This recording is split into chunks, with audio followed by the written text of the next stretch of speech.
opening of the church, of the completed church. Pastor Zola was selfless. He really dedicated his time and money to God's work. As you've all seen, that he's not even finished his house, but he made sure that he finishes the house of God.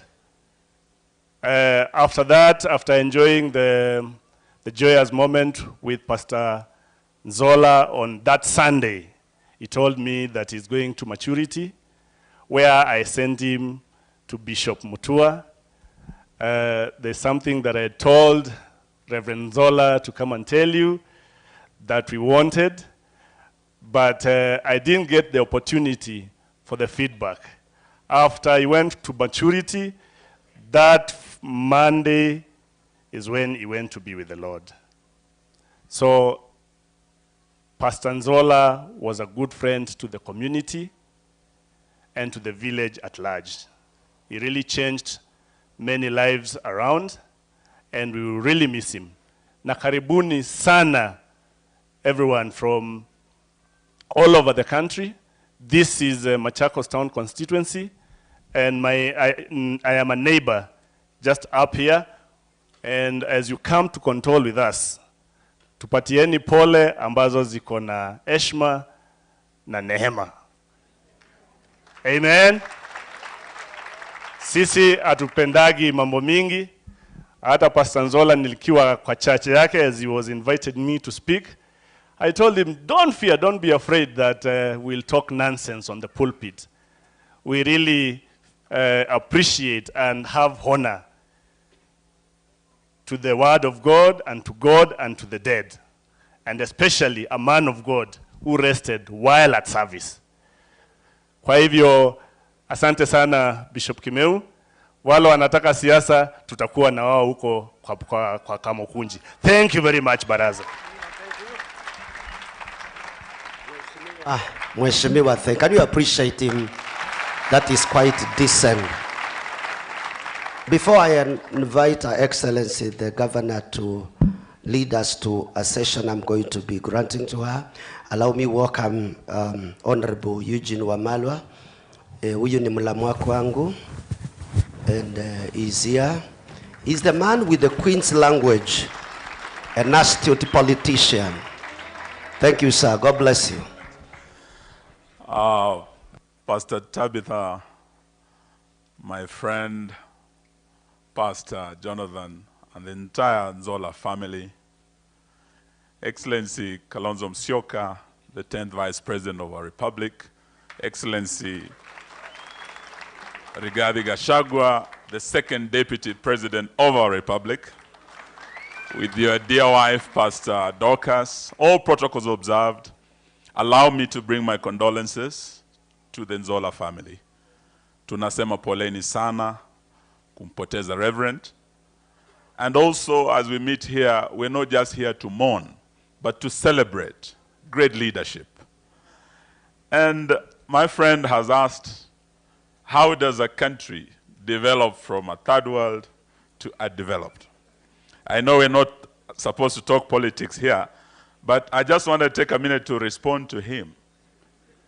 Our country develops because of good leadership. Nothing else. Even the church develops because of good leadership. Pastor Lai will come to open a great church here. It's because the man who lies here was a great leader. And he has left behind a great leader, Pastor Tabitha. We wish you all the best with your family. But likewise, apart from the church, in matters development, national development, it comes because of good policies. I can tell you there was a professor of Oxford University who once said that science without policy is still science. But policy without science and research is gambling. When you bring policies that are not properly researched, you are gambling with the life of a nation. You are gambling with the development of a nation. When we had great leadership, a leader called Mwai Kibaki, I know the MP called me Wamalwa Kijana, No, Wamalwa kijana was Kibaki's first vice president, but he left, he's resting with Kibaki. But his successor, Kalonzo Musyoka, is still here. He was Kibaki's vice president. We saw good leadership under these great leaders. We saw good policies that transformed our country. One of them was CDF. In 2003, Karue from Nyandarua brought CDF, and Kibaki said this is a good policy. CDF has developed our country. Every constituency has developed because of CDF. Under Kibaki, we had a 2010 constitution that brought us devolution. We have a great governor here called Wavinya Ndeti. We cherish her work. Because of her good leadership and the good devolution policy, our country is developing. I want to say the confrontation or standoff between members of parliament and governors is completely unnecessary. CDF is working. What is working needs no fixing. Devolution is working. Give the counties more money. MPs do not stop resources from coming to Wavinya Ndeti to develop this great county. So we want to say, under the leadership of Kalonzo Musyoka, we had dialogue at Bomas about the future of CDF, about the constitutional concerns about CDF. Just address those concerns as guided by the court and by the experts at Bomas under the leadership of Kalonzo Musyoka, and CDF will still work, devolution will still work. God bless you all. Thank you. Thank you. That is an orator and a scholar. What did the professor say? Umesahau. So think about the sentiments of the professor.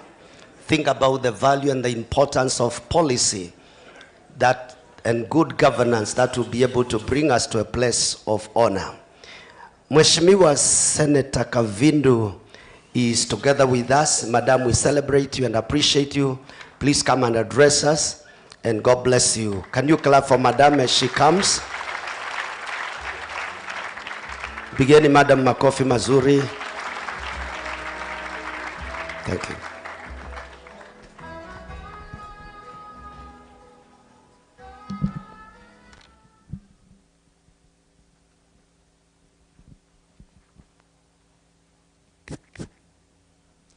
Thank you to our MC, the family of our departed hero,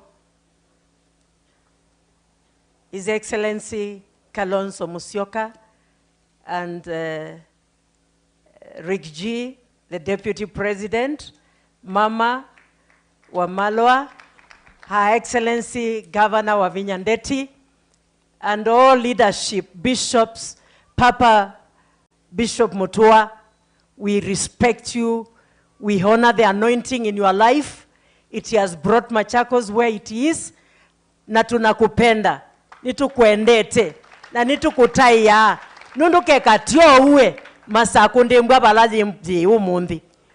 We wukiliti moko di ulumya kesu yonde, uiboja masaku no uiboja Kenya, uiboja dunia. Mwan bishop nga inakuye na ikweki abina ona mwiwa dhiliende ana ukwati yetu nundu inisini jo kwati ya asante. Kwa hivyo poleni sana familia ya Zola na kanisa kwa jumla. Zola tumetembea na yeye na wahubiri wengi hapa tumetembea na wao. Nilikanyaga hapa hii kanisa ikiwa ya mabati na mbao na nika prophesy. Na kila wakati nikiona kile Mungu ametenda hapa, ninashukuru. Maana mimi bila kabla sijakuwa senator, mimi ni mhubiri. I'm a prophet and I'm not a prophet of doom. I'm a prophet of the end time. Na tukubali tusikubali, His Excellency Kalonzo Musyoka is the 6th president of the Republic of Kenya. And I'm speaking as a prophet. Na ni lazima tuendelee kuomba na tuombe Mungu na Mungu atatenda. Bwana asifiwe. Na sifanyi siasa, na nena mausia ya mbingu. Na lazima tunene mausia ya mbingu. Bwana asifiwe. Ile kitu ingine nataka kuomba Bishop Mutua. Hii Katelembu ina vita kubwa.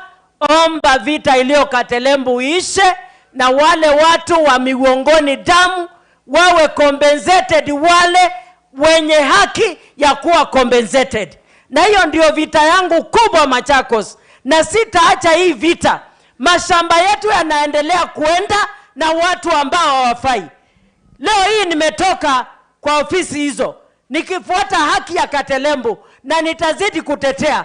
Pia Gavana wa Vinya, tafadhali na kuomba, simamia watu wale maskini wa kaunti ya Machakos wapate haki yao.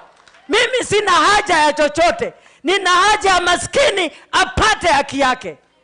Angalia kule Muripam, saizi kuna watu wako ndani wameshikwa, wamefungwa ndani. Hao watu wameishi hapo miaka yote. Tafadhali Gavana wa Vinya, angalia mashamba ya Machakos na tusikie sauti ukitetea maskini, ili maskini wapate haki yao. Asanteni sana na Mungu atubariki. Thank you, madam. The prophet has spoken. Na wale munasoma Biblia, una test prophecy wakati wa kutimia. Honorable Senator Manzo has just joined us. We really appreciate the support of these leaders. Gentlemen, welcome, and God bless you as you salute us. God is good, and all the time. The family, mtumishi wa Mungu, Your Excellencies, the 10th Vice President of the Republic of Kenya and the 2nd Deputy President of the Republic of Kenya, men of God, and the rest of the crowd. I want to say that the Zola family originally comes from Makueni, and I'm very sure a lot of Makueni people are here. They have come to mourn with this family. And kama mtoto wa mtumishi wa Mungu, I want to tell the men of God, you will never serve God in vain. Even when my father is long dead, his prayers are still be answered. And there is no day you will ever serve God and he disappoints you. There is no day you will ask God for fish and he gives you a snake, or ask for bread and you get a stone. That only happens with earthly leaders. But from God, you will always have blessings. From God, your children will be blessed, and they will never go wrong, since you have told them the right thing. I want to say that death is a reality to all of us. And for the men of God, the church has to stand for the truth. The church has to stand for the truth, just like the prophets stood for the truth. And you must know there are false prophets. You remember a story in the Bible. There was only one prophet who told the king the truth, and in fact was to be killed. And the rest of the prophet lied to the king, just as it is happening today.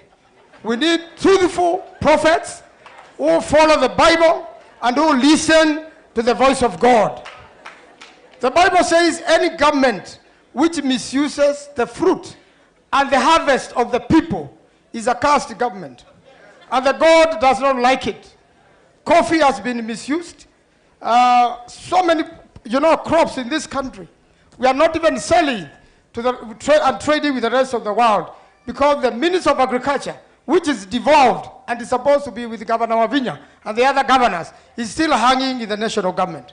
Health is still hanging in national government. Water is not being devolved. Roads are not being devolved. How do you expect the people of Kenya, who serve God and who pray God, to be served by such a government? So we want the constitution to be followed, and the bigger constitution, which is the Bible, to be followed, and the voice of God to be listened to, just the way Pastor Zola did it. Pole sana kwa kanisa, and mwisho niseme, please the church, stand up for the nation, and the nation will survive. Thank you, and may God bless all of you. God bless you. Wow. Viongozi wote wameokoka. Na hiyo ni baraka mzuri. That's very impressive. And we thank God. Wakati Wakati Reverend Zola aliokoka, aliulizwa na kanisa, ni dhambi gani umefanya? Siku hizo tukiokoka tulikuwa tunafukuzwa na kanisa. But I want to celebrate the leaders for being diligent in time administration and management. Please keep it up. At this juncture, I'm going to receive the deputy governor, who will receive the governor, and in turn, she'll be able to receive our two other guests, so that we keep time and we keep what is supposed to run us to what we are doing. God bless you.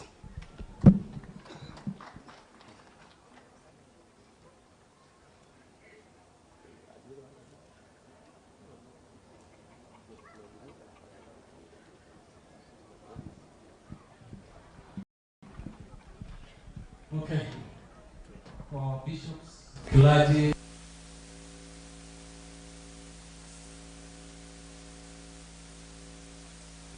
Republic of Kenya, His Excellency Dr. Stephen Kalonzo Musyoka.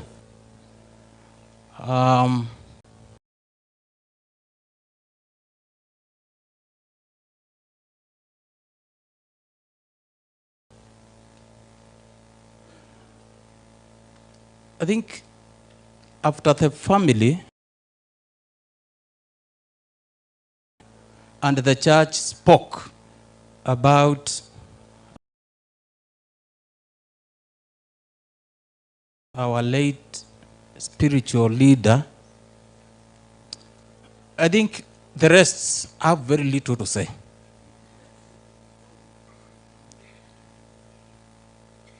Kweli ni vizuri kutenda wema. I wish Reverend Zola could wake up and see what is happening. What is it that the children are saying about him? What is it that the dear Reverend Tabitha has said about him? Oh, I wish we have learned something.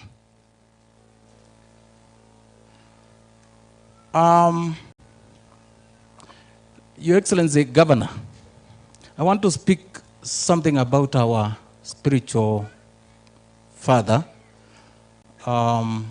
Bishop Paul Mutua. Remember, there is a place in this county called Kenyatta. Not many of us, because I've seen the whole republic is here, can understand what Kenyatta means. But for those who come from Yatta and you are here, you know that place.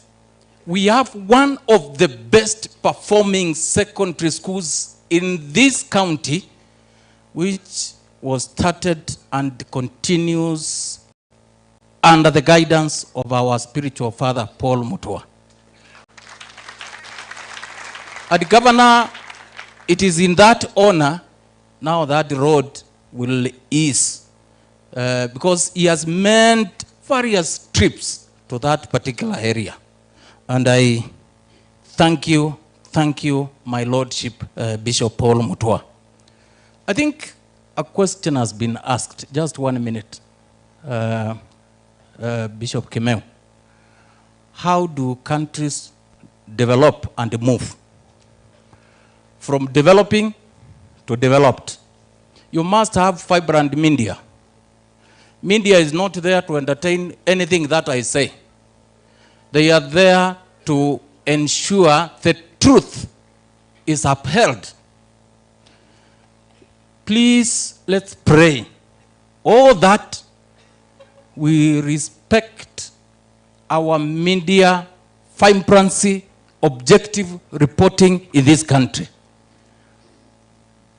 I'm saying so because this event, here we are today, is globally watched as I stand here.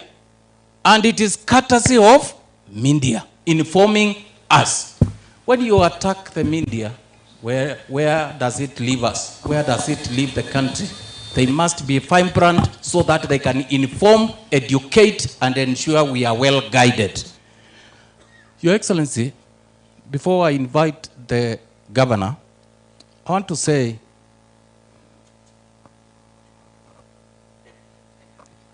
church, as it is today, I agree totally with Senator Maanzo and my Senator Kavindu that you continue honestly and firmly guiding the nation. It's very important. It's not what I say, not what I think, but stick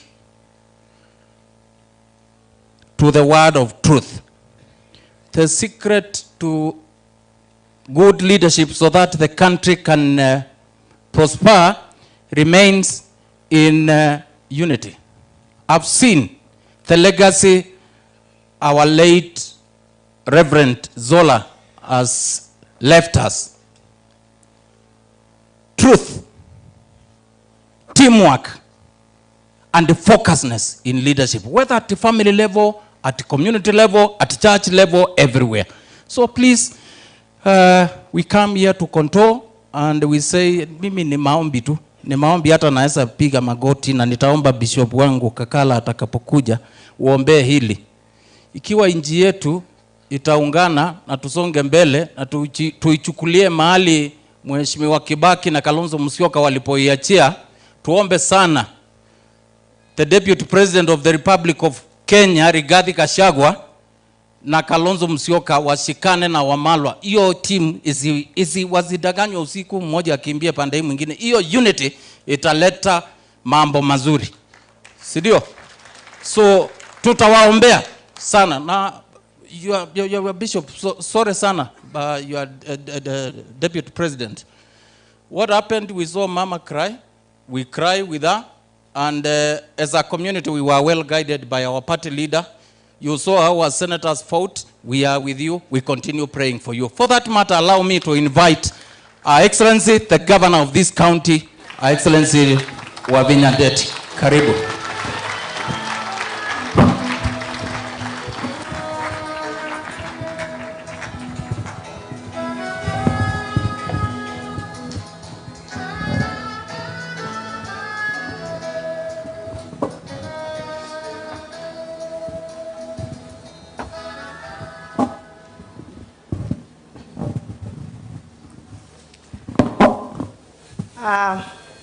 To His Excellency, Dr. Stephen Kalonzo Musyoka, to His Excellency, Rigathi Gachagua, and Madam Pastor Dorcas Gachagua, to Waziri wetu, I used to work with him, CS Wamalwa, in the previous government, Senator Kavindu, Member of Parliament, present here, Caleb, former Member of Parliament, Munyaka, present, my Deputy Governor, House leadership, and all the MCS present here, na musiwa mami, na either we do Lordship, Bishop, onenga vinya mwingi mono. Onagembeni tawa vinya, wandavia inosa vinya, asante. And all the clergy and bishops present here, and Mama's family. Mine is just to say, pole to Mama, but one thing I can tell you, Mama, the vibe, the bola weva, ni beba museo. You know, the vibe is so positive. It's unbelievable. From the children, from everybody. Dad has gone just to be with the Lord. So all of us should be at peace with ourselves. We should be at peace. Onondo ne wa moyondo siana siana na kake tina kai leitwa wavinya. Eh? That is Daddy's girl. And a tough girl.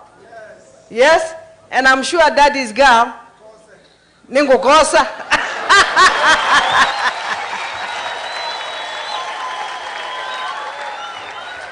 Nekana chetiwa. Bo meka Wavinya kange stronger than Wavinya.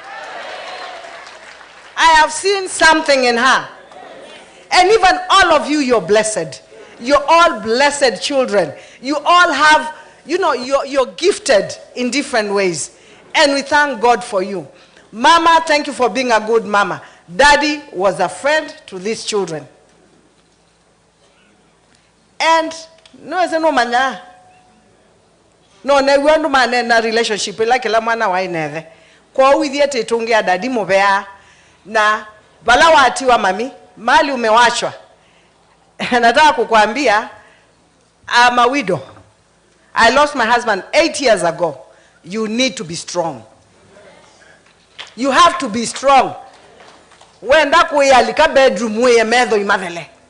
Lakini wa umale we strong. For the sake of the children and the church. Ni wati we kanisa na we wanga ino we kata. We wanga ino wende, you have no choice. Ndwe na choice, ndwe milo ndwe kata no siasia chao. Be kwa timbwe te strong na timbwe te strong mamini endo kutia na ndeto emwe na nina atabiwe ni father omwe. Be ndia ya sia na ndia no ye isia bauma mu masai ya kwete chao mukoki na kusisi angalia ona munyambo wekete hata ukite yende na usia mwakiweka hata wakana ndieno ndia sisi ya munyambo ndia sisi ya mu masai na ndia sisi ya mwaki yo yande ye na kwekata na kusia. What am I trying to tell you? No matter what comes through in your life, concentrate na kila waile kweka. Ende na kwekata na usia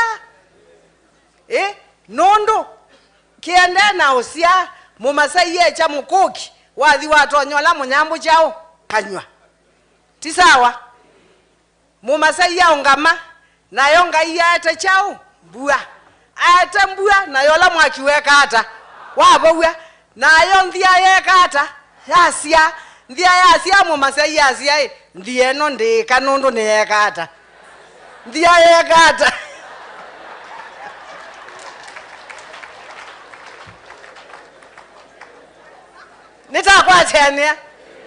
What is the moral in that story? We need to be focused. It doesn't matter. Focused. Kila waile kwike kandi sane. Ikacho. Reverend no atukulia baba yo ndiendea hata. Ndiendea na mundu. Keep their eyes on the ball. We must be focused where we want to go. As a county, where are we? Where do we come from? Where are we? And where do we want to go? So focus is key. Kelele will always be there. Even in church, you heard your brother saying he wanted to come and fight for his brother. Ambisyo mukitia weo munini. Ela abo iwe nola mwanake. Tio na yue enge idhenyo nandwe kanisa ni azia no kwekata.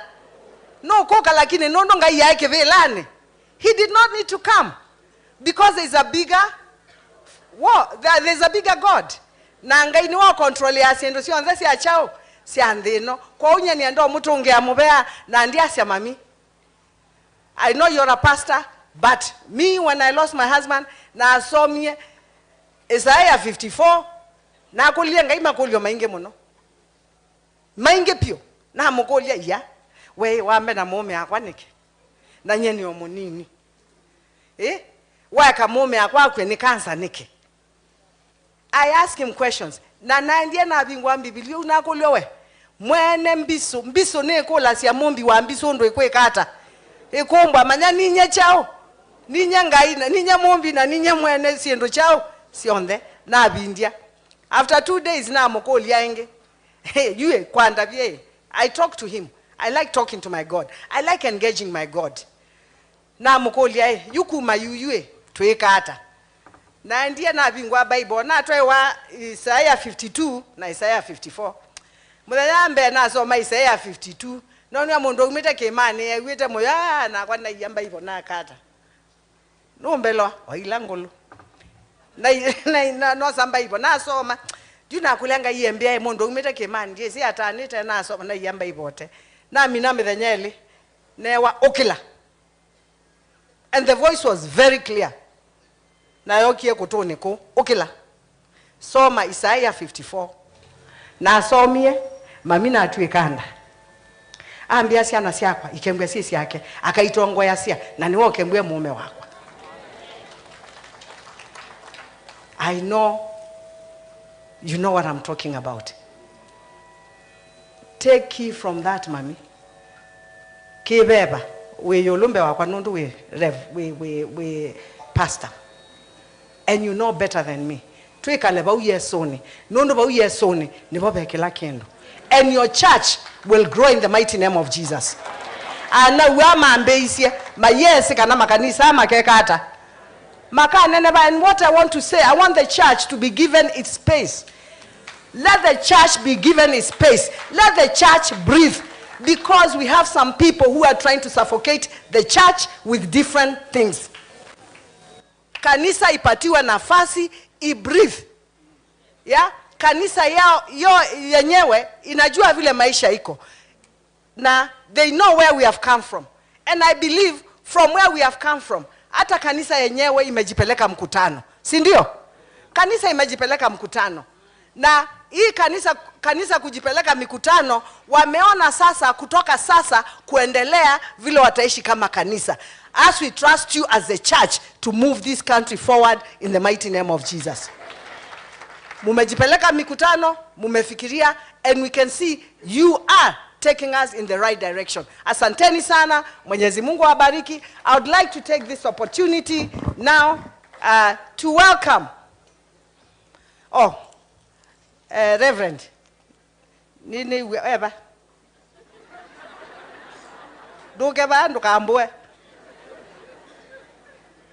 tio mwese ne wiande na atabwa, lakini na kulwa be nini olao kito represent Mother Karua ni munenge ondatike emwe tafadhali wakili anengane rambirambi sia. Am I given permission? Thank you. Karibu wakili. Thank you, fellow mourners, the excellencies present, and the family of the late Reverend Joseph. Bwana asifiwe. Permit me to convey my condolences to the family and to the church as a whole, and equally pass the condolences of Her Excellency Martha Karua. She would have been here with her brother, His Excellency Gachagua, her brother, His Excellency Kalonzo Musyoka, and his brother, Eugene Wamalwa. Just 1 minute to answer the question, how does a democracy grow? The democracy grows when you have men and women of character in power. Democracy grows when you have a president who reads Deuteronomy or Exodus, and he reads the 8th commandment of thou shalt not steal. That is when democracy grows. The democracy grows when you have men and women who reads what Jethro told Moses, that select among you men who are incorruptible. Select among you men who fear God. Select among you men and women who can stand and say no when evil is ramping. In the name of the Father, and the Son, and the Holy Spirit. Amen.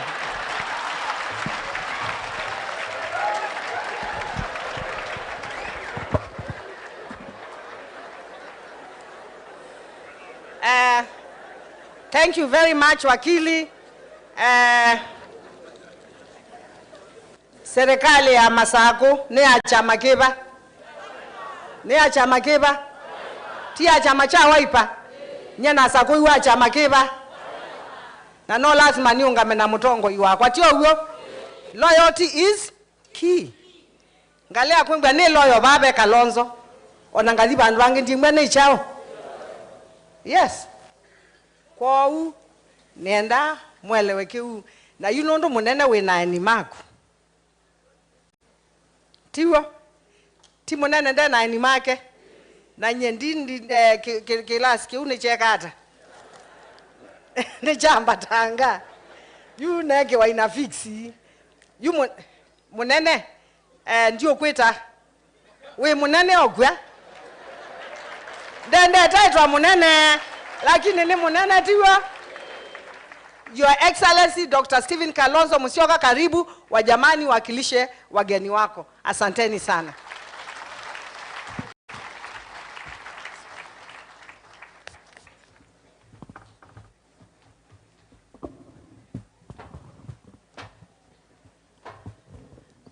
Bwana Yesu asifiwe. Baidu mwasio. You know, I wouldn't want to engage in an argument with the governor, but that Monene talk is political. Bishop Kemeu, I really admire the way you conducted this whole very important ceremony. Allow me to say pole to Mama Tabitha na watoto, who include the only begotten son. Where is he? And to tell you, this is what I can tell you. Because you have heard from Jonathan Zola, the younger brother to your husband, tell us very graphically, or was it him, or was it the other one who used to be beaten by the mother, how they would sleep. They would share a gunia, a sack, and call that a blanket. See how the Lord has been kind to you. It is the same God who is the same yesterday, today, and forever. Psalms 35, 27, I beg your pardon. 27, I think 35. That is what I want to give to you. I have been young and I've been old. I've never seen the righteous forsaken, or their children begging bread. These children are blessed because of their father, and not just them, and their descendants. In fact, King James Version talks about their descendants. So even, was it Lulu? What's the name of the young guy? The little boy. Luke. Luke. Even Luke and his descendants never begged bread because their father lived righteously. And that is why we are here. I celebrate Mzee Bishop Mutua. And in fact, what my heart is telling me is I'll come and greet you now, if you allow me. But after that, I want to look for a day for these leaders to come and celebrate you. Because you shepherded so many. Umesaidia, Reverend Zola now lying before us, and many others. And so you led. And not just Kenya, now we know you are true East African. Mama natoka Uganda. You have seen even the great Kabaka kingdom in Uganda. And you're in that category. I remember our late brother, Bishop Moyo, who followed your example. And so, leo hii, I had met our brother Bishop Lai. I need to celebrate him. He has come out strong as a fearless man of God. This is a time for the church. Let's not leave it to our brother Rigiji to be called the truthful man. The church should stand for the truth. Stand for the truth. And was it Paul who said, preach the gospel out of season and within season. Come rain or shower. Because you are the salt of this earth, our country. Bishop Lai, I celebrate you wherever you are. And the JCC, Bishop Kababu and your teams. The United Clergy, standing strong. Bishop Zomo and others. So, I sometimes think this community of Wakamba, my brother Rigiji, from the Levites. These are the Levites. A lot of them. These are the Levites in my view. Yeah. They were there always doing that work. But be that as it may,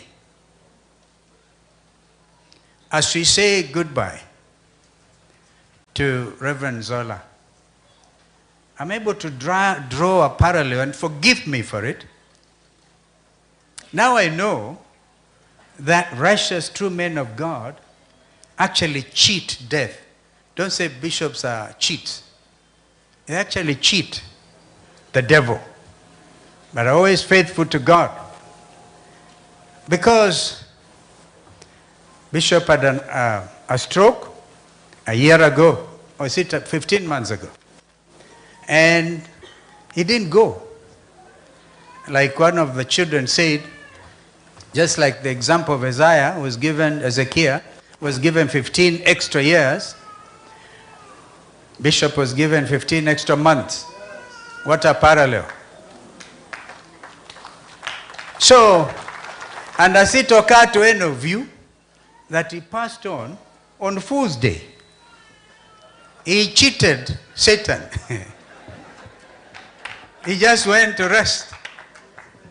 On Fool's Day, cheated the devil, and went to rest. Unless people have not given us a correct date. On 1st of April. On Fool's Day. So Satan stands defeated and cheated by the righteous man of God. There's a parallel between men who die in their line of duty, like Reverend Zola, and generals. Men in our defense forces don't believe generals die. They fade away. They just fade. But has it occurred to you that today, again, a parallel? On this day, our chief of defense forces faded. Or did he die? The late General Ogola. His story is all over in the print media today. Allow me to repeat, I never like to talk much about my own experience, but I pray. I prostrate before the Lord. And I know that General Ogola was taken out. Are we then going to develop, Bishop Kimeu, how does a nation grow? You have had various versions. Various versions. When people live peaceably, remember, I think the book of Ephesians, as much as lieth in you, live peaceably with all men. When Kenyans will learn to live peaceably, and the East African region, and the African region, say no to political killings, say no to planned accidents, so say no, because by the way, when it happens, and you're in the spirit, you know this is not a normal accident. Therefore, when nations will tolerate dissent and our own constitution, which Mzee Kibaki bequeathed to this land, and we are honored to have worked with him, Constitution 2010, apart from our Bible, while we are here, if we are guided by the principles, the values under Constitution 2010, then there will never be political killings, there will be political tolerance, and people, men and women, will bring out the best in them, Bishop Kimeu, without fear. You cannot have a nation develop out of fear, out of chaos. That is my prescription. And I know that this land will grow. I'm very optimistic that because of the contribution of the church and men who have rested in their line of duty, like Bishop Zola, I know the younger brother Jonathan, because he invited us with the clergy in Embakasi. He's a chairman of all the clergy in Embakasi. I think both Embakasi North, the South, the Central. and we had wonderful time. But now I can see you don't have to do anything to revenge the death of, the punishment of your elder brother. God did it in his own way. And in his own way, God is going to lift our land. When we stop intimidating each other just because we are not in the same line politically, perhaps even economically, stop intimidation. Allow me to say this, Bishop Kimeu, and it is not political, it is real. The next friend I'm going to call here has received intimidation. Being impeached does not mean you can't go to church. Being impeached cannot say thou will never go and be prayed for. So what happened in Mwiki, in a PCA church, a week or so ago, the idea, in fact, they could have committed murder inside the church. And I'm happy you have written out this message. You have to call everybody to order. When we call the nation to order, that is not politics. That is deep national philosophy of having to hold together no matter the circumstances. And that will be the proper thing. Men and women like Bishop Mutua will have bequeathed us. This bishop here lying here in Zola, who has been brought up, that is the country we want to see. Kumba itu muikezi wena wia. Heti bindea wia. Eni bindea. Oh. Kumba.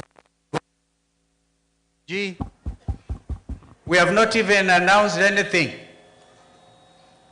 Nothing. We haven't announced. So men should be ready, because the arrangement, even in terms of bombers, which my brother Eugene referred to, the very important document, which I hope will guide those who are interested in it, the relationship between county governments and CDF, should not provide any argument. We gave an answer, and it is before William Ruto and Raila Odinga, because they were the appointing authorities. Kwa hivyo, najiunga kabisa na ile amezungumza pale Eugene, that there should be no confusion. And we're also saying that there be no intimidation. Rigathi Gachagua is a citizen of the country, a very respected and well-regarded. He has served his term. He has his rights under the Constitution to be heard. And if he has got his appeal documents ongoing, to be heard as in accordance with the Constitution. Therefore, he will visit. In fact, I don't want to announce a demonstration kwa funeral ya Reverend. Lakini wakiendelea na hiyo tabia, Gachagua akionekana police sponsored goons, chapa yeye asionekane. What other crime has he committed other than that he was impeached rightly or wrongly? And that is what is before the courts. Kwa hayo mengi, Mungu alaze roho ya our brother well. 61, you were saying 34 years, he could have gone up to 50. Could have gone. But he has rested. Amazingly, if Bishop Lai was coming to inaugurate this new sanctuary, and I want to pledge here when it is happening now, Mama Tabitha, invite us to come. We want to come and be able to do even the next thing, stand with this congregation, stand with you. He did the right thing. Serve his master first before the comfort of staying at home. We will also try and look at that, Mheshimiwa Governor of Vinya, Esther. I think that's the name. Esther, you made us very proud. That's Daddy's girl. Or is it because of your training? An MC coming late and dad standing with you all the time. We see in you, as the bishops have said, the DNA of your dad. All of you. From the firstborn to the begotten, the only begotten son, and the others. We see, and I hadn't interacted with your dad as much as I would have wanted to. But through Zola, the other Zola, Jonathan, we'll continue to be together. May God rest his soul in everlasting peace. We know, he knows where he's gone. So Ndugu Rigiji, karibu tu sema pole kwa hii jamii. Thank you.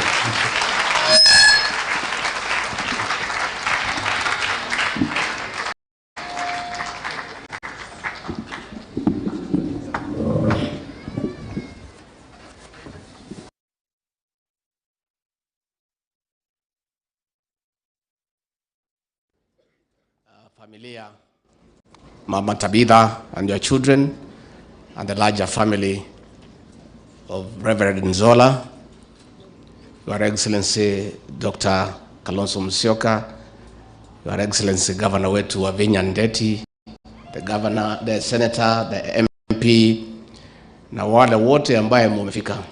Waitu moyaseo? Moyaseo ingi? Moyaini museo? Mabinda onde? Muriega dwaitu? Muriega ligi? You know you are our cousins. Si mnajua hiyo? Sisi ni cousins, ndio? Mimi nimefika hapa na Pastor Dorcas kuja kufariji hii familia ya Mama Tabitha na watoto wake kufuatia kifo cha Reverend Zola. I did not have the privilege to know him in person, but my wife Pastor Dorcas had a good working relationship with him, and she told me we must come. He was a great man of God, and listening to the tributes and the eulogy here, the testimony of his people, his wife, his mother, his children, and all those who have spoken here, is a man I should have met. But be as it may, Mama Tabitha tunasema pole na watoto. Mungu ampatie nguvu. Hatuwezi uliza Mungu maswali, tutakubali yale Mungu ambaye amepanga. We wish you strength. We want to encourage you. Tutaendelea kumwombea. And we want to thank all those who have come to support this family in difficult times. I am happy to come to Katelembo because I've never been here before. But I remember, na nimesikia Senator akiongea, 1992. I was personal assistant to Professor Philip Mbithi at Harambee House. Tukaambiwa kuna watu pale Uhuru Park wamekuja hapo scooters, wanataka kwenda kuona Musumbe. Nikatumwa na Mbithi hapo, nikakuta ni watu ya Katelembo. Hapa ndio Katelembo. Have those quotas been settled or not?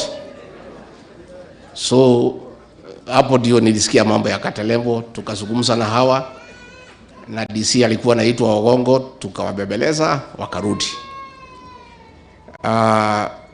Mimi sitaki kusema mengi kwa sababu mimi nazungumzaga once a week, mwisho ya wiki.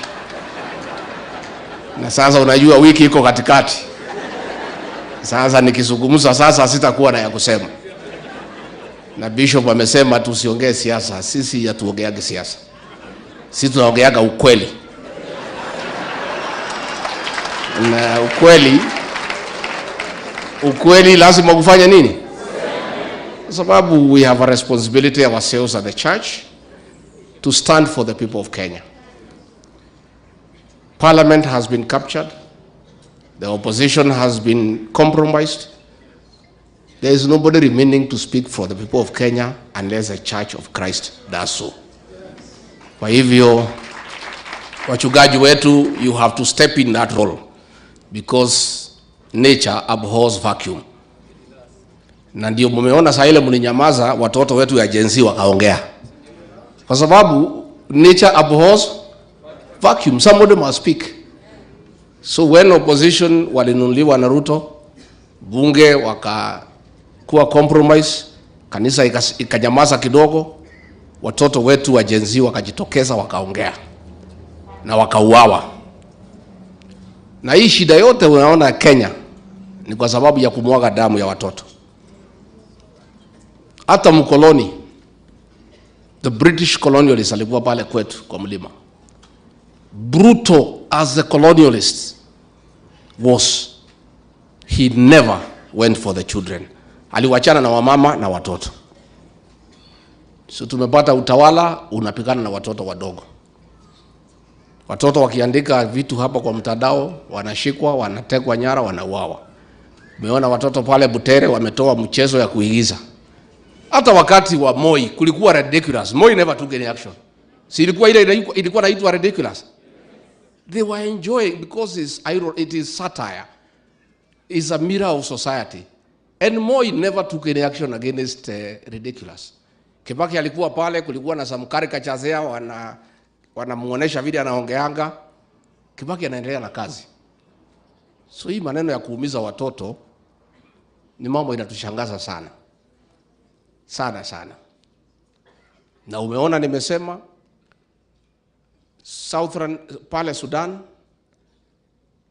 dhahabu inaletwa Kenya, bunduki inanunuliwa hapa, inapelekwa huko, inaua watoto na kina mama. So the church, you must speak for us. Because if you don't, other people will come up to speak. Na watauawa. Na kwa sababu nyinyi hamwezi uawa, sasa nyinyi muongee. Si ndio? Wanaweza ua hii watu ya kanisa. Lakini juzi wametuma watu kanisani kuua sisi ndani kwa PCA. Hapo Mwiki. Na unajua hii watu ni wajeuri, wanadharau watu ya kanisa sana. Saa ile wametuma watu kanisani to discredit the altar inside the church. Ati ndio kanisa ya PCA itulie. Kwa vile wanadharau wachungaji, huyu Sudi amepatiwa milioni 2 peleka kanisani ili watu watulie. Ni madharau si madharau? Let us respect the church and let us honor the altar. Hata kama ni nini, hakuna haja ya kutuma wahuni ndani ya kanisa. Tuheshimu kanisa kwa sababu even in all difficult times, watu wakipata shida wanapotelea ndani ya nini? Ya kanisa. So let us respect the church. Nikimalizia, Bishop ameuliza about how does a nation get developed? A nation gets developed when the leader of that nation puts the national interest ahead of commercial interest. That is the answer. Uongoze Kenya, hapana weka biashara kwake. Kidi ukiweka biashara tunakwama. We have a responsibility, Bishop, also to give hope to our people. Kama viongozi, tukiwa kanisani. Watu ya payslip, simu mambo yenu imeharibika. The payslip has been raided. Tuliambiwa tutaweka pesa mfukoni, ile kidogo ilikuwekwa ikafanya nini? SHA inafanya kazi ama haifanyi? Watoto ya university wanasoma ama amekuwa nyumbani? So if we are here in Katelembo, ni jukumu letu tukiwa nao viongozi to give hope to our people. Tumesikiza Wakenya wanasema tupangane, tutafute serikali mpya mzuri ya kusaidia Kenya. Na hiyo tunafanya. Na huyu kiongozi wenu Kalonzo Musyoka, huyu Eugene Wamalwa, George Natembea, Fred Matiang'i, Rigiji yako hapo jikoni ndio na chora maneno. And I want to assure the people of Kenya, we have a formula to give you good leadership. And your son Kalonzo Musyoka is a serious player in that negotiation. Na I want to assure nyinyi watu ya Ukambani, huyu kiongozi wenu na nyinyi tutalegesha heshima yenu kama jamii. Mumetharauliwa miaka mingi sana. Si ndio? Si mumetharauliwa sana? Sasa tumeshikana. So watu hapa ni Mount Kenya South na sisi pale. Watu ya jamii ya Mlembe wako hapa, Wamaa wako pale, Wakisii wako pale. Wanajaribu kutuunganisha ati vile tunaweza kosana mapema, sisi si wajinga. Hakuna hatuwezi kosana. Kwani sisi ni wajinga? Tutakaa namna hiyo hatusemi kitu, tutaongea huko December 2026 tusema ni nani. Kwa sababu tukisema saa hii watatukoroga, si ndio? But I want to assure you, the people of Ukambani, we as leaders are patriotic and will do the right thing. And will put our selfish interests aside for the benefit of the people of this great country. Netwaiguithania aikamba. Tuwe hamwe. Tuwe hamwe. Tutafute musumbi. Akarie kivela. Hau niho muri. So nyinyi msijali, mutulie. Jenzi muko? Mujiandikisha vitambulisho. Na mchukue kura. Mambo yenu si mbaya. Na mutulie tu, don't worry. It's only 2 years. Wacha tu keti tu. Mambo itakuwa sawa. I want to assure you, we are responsible. And we must sort out this country. And none of us can be responsible to break the unity of our team so that we deliver this country. Na huyu Wavinya mumsaidie. Mtamsaidia huyu Wavinya? Najua huyu Wavinya tulipewa na yeye kasi ya pale Mavoko. Tukaambiwa tuende tusota watu hapo. Tukaanza kufanya kazi na yeye vizuri, tukiamini. Tukaketi na yeye, wale scooters, how do we settle them, nini. Siku moja, tractor imetumwa, imemolea kila mtu. Yeye akiuliza, anaambiwa uliza Rigiji, na mimi hata sijui. Sasa huyu Wavinya alikuwa hata hataki kuniongelesha, alikuwa anaona kama mimi ni mtu mbaya. Baadaye ndiye amejua amegongwa na mimi nimegongwa. So Wavinya pole. I know how bad you felt when our people were evicted pale Mavoko. You know who called us. Utaambia hii Wakamba sasa mimi nimeondoka. But it's okay. Mungu wako. And Senator Kavindu, huyu mama mlichagua, nashukuru nyinyi kwa kura yenu. Alipewa shilingi 10,000 anifukuze, akasema hataki, ni mama wa nguvu. Ni mama wa nguvu. So thank you very much. Askofu family, we are very much together. Watu ya Masaku tuko pamoja, na sisi ni marafiki wenu. Na sisi tunataka urafiki wetu udumu miaka na miaka. Thank you very much. May God bless you.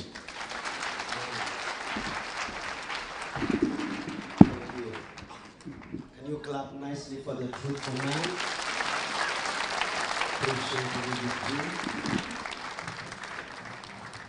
Thank you. Tunaweza kuketi.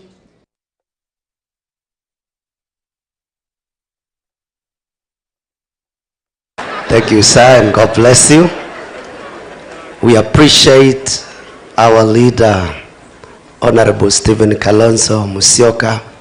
He is the only first-class, first-world politician in the Kenyan arena. Have you ever seen somebody decent who will not be just mucky for nothing? We celebrate you. Thank you so much. Can you appreciate His Excellency? And then, Madam Governor, you've already been given a second term. Zola Jonathan announced. As I said, she's a woman of the people.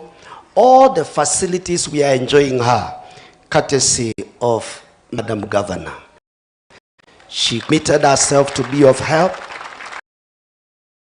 And we really want to say thank you. Bwana asifiwe.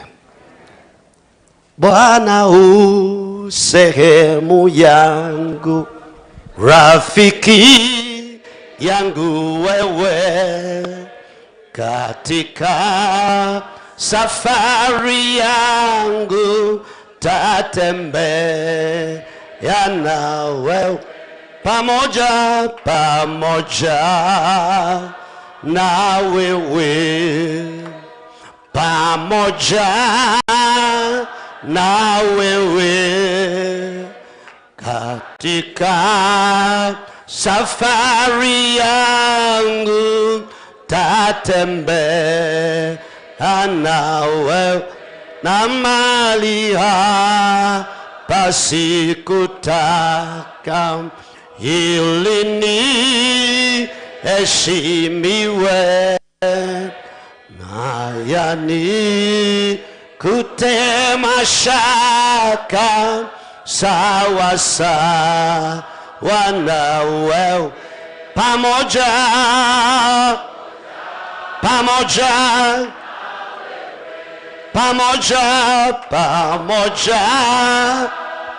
na wewe kutema shaka sawa sawa na wewe. Thank you. You can take your seat. Keyboardist alikuwa ameenda lunch, ndiye amekuja. Tutaimba baadaye dakika mbili. Allow me at this juncture request us to honor this service. When we come for a burial ceremony, it is a church service. Sijawahi kuona mlevi anazikwa na mlevi mwenzake. Hata mlevi akifa bila imani, familia itatafuta mchungaji ili ikuje ifanye ibada. Kwa hivyo naomba tutoe heshima za ibada hii. Ukuwe na moyo wa shukrani. Ukiona picha ya maisha ya Reverend Joseph Zola, nilisema pale tukianza, the day of death is better than the day of birth. Think about it. It sounds very philosophical, but that is the truth. Ukifika siku kama hii, unashangaa ni Zola siku mjua, yeye ndiye hawa watu wote. Mtu huyo mmoja ulijua, na kumbi alilala kwa gunia, akagraduate, akalala kwa makonge. Na mimi nimesema hivi, wale tumetoka kwa hiyo historia, ulilala la mbuzi kabla huja kojoa wanakukojolea. Ni vizuri tuwe wangwana, usishindwe bidii na panya. Panya huanzia maisha kwa shimo, lakini akamalizia kwa supermarket. Usishindwe bidii na panya. Work hard. No matter where you find yourself, your background may not count too much. Don't imagine on the background. Wewe si photograph, wewe ni mtu ambaye ako na destiny. Challenge yourself and pursue for greatness, and God will bless you. Can we take our offerings? If you have a mobile transaction to do, somebody give me a mobile number to use. And then wale mko analog kama mimi, chukua sadaka kwa mkono. Hatuchangi, tunamwabudu Mungu. Hakikisha umeelewa hiyo. So take your offering. I hope ushers are going to be ready all across. The worship team, if you can, come on stage. You'll be of help to me. And then we are going to worship the Lord. We are going to glorify God. Make sure your neighbor is not pretending to be giving an offering when they are in WhatsApp. Hizo vituko siko na watu siku hizi. Every time the devil invents a shortcut to do business. Are we together? Get your offering, a nice offering. Tulifundishwa kwamba sisi hatuna uwezo eti kwamba wazungu watatusaidia. JCC has no mother church, it is the church. Ndio mama na ndio kila kitu. Are you together with me? And we want to celebrate our Papa, the Bishop Pastor Lai, for the great